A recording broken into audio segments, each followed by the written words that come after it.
విషయం ఏంటంటే హరిహర వీరమల్లు అనే సినిమాని ఆపడం కోసమే జూన్ 1 నుంచి బంద్ ప్రకటిస్తున్నారు పర్సెంటేజ్ కానీ ఇవ్వకపోతే అనే మాట రావడం అనేది చాలా దుర్మార్గం. It's a trash. అది ఉత్తిది, అది కరెక్ట్ కాదు. అందులో కుట్ర ఉంది.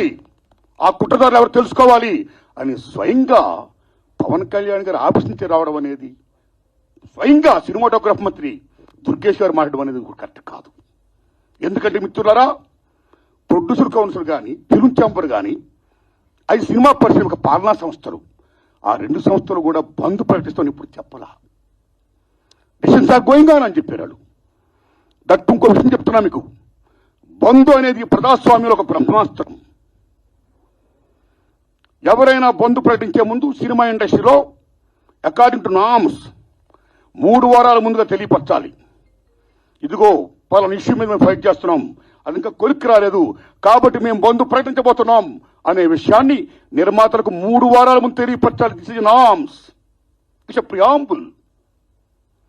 3 వారాల ముందు తెలియపరిస్తే రిలీజ్ డేట్ ఎవరు తెచ్చుకున్నారో, మేము రిలీజ్ డేట్ ఇచ్చుకున్నామండి, ఇంకో 2 వారాలు మేము రిలీజ్ చేస్తున్నామండి అని ప్రిపేర్ అయిన నిర్మాతలను ఇబ్బంది పెట్టకుండా ఉండడం కోసమే 3 వారాల ముందు తెలియపరచాలి according to norms. So June 1 bandh ప్రకటిస్తే ఒకవేళ జూన్ 12 అంటే 2 వారాలు కూడా కాదు కదా.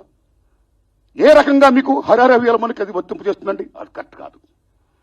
పవన్ కళ్యాణ్ గారి మీద ఎవరైనా కుట్రపడతారు. తెలుగు చలనచిత్ర పరిశ్రమలో విశ్వవిఖ్యాత నట సార్వభౌమ ఎన్టీ రామారావు గారు, భారతదేశంలో ఎన్టీఆర్ మన తెలుగు జాతిని ఖ్యాతిని చేసిన మహనీయుడు. As a politician, as a CM, like this anything else. ఎంత గర్విస్తామో. తర్వాత మళ్ళీ మంచి గొప్ప పేరు తెచ్చుకొని ఈవేళ ఒక జనసేన పార్టీ పెట్టి ఈవేళ డిప్యూటీ సీఎం అయ్యారంటే వీఆర్ ప్రౌడ్ ఆఫ్ ఇట్. మన తెలుగు చిత్ర పరిశ్రమ మొత్తం అంతా గర్విస్తున్నది. Hats off to Pawan Kalyan garu. ఆయన సేవలను గుర్తుంచుకోవాల్సిన చంద్రబాబు నాయుడు గారికి సెల్యూట్. మేము పవన్ కళ్యాణ్ గారిని ఏ రకంగా దుర్మానం కాము, కానీ పవన్ కళ్యాణ్ గారు ఆఫీస్ ఆ రకంగా కరెక్ట్ కాదు రావడం. ఓకే, వచ్చిందనుకోండి, ఇష్యూ వస్తే మహాత్మా గాంధీ ఏమన్నాడు? ప్రపంచ యుద్ధాలను కూడా చర్చల ద్వారా ఆపొచ్చన్నాడు ఆయన. ఒక సీఎం, ఒక డిప్యూటీ సీఎంగా మీరు అక్కడ సీఎం చంద్రబాబు నాయుడు గారితో మాట్లాడి హరిహర వీరమల్లు అనే టాపిక్ మీరు ఎత్తకుండా, ఓకే మీ ఇండస్ట్రీ కష్టాల్లో ఉన్నప్పుడు రండి, మనం సిట్టింగ్ చేసుకుందాం రండి, మాట్లాడుకుందాం రండి అని చెప్పుంటే ఒక పెద్ద రోల్ ప్లే చేసి ఉంటే ఒక చలనచిత్ర పరిశ్రమ బిడ్డగా మిమ్మల్ని మేము ఎంత గౌరవించేవాళ్ళం సార్. ఎంత బాగుండేది సార్, ఎంత బాగుంటుంది సార్. ఆ పని చేయండి సార్ పవన్ కళ్యాణ్ గారు.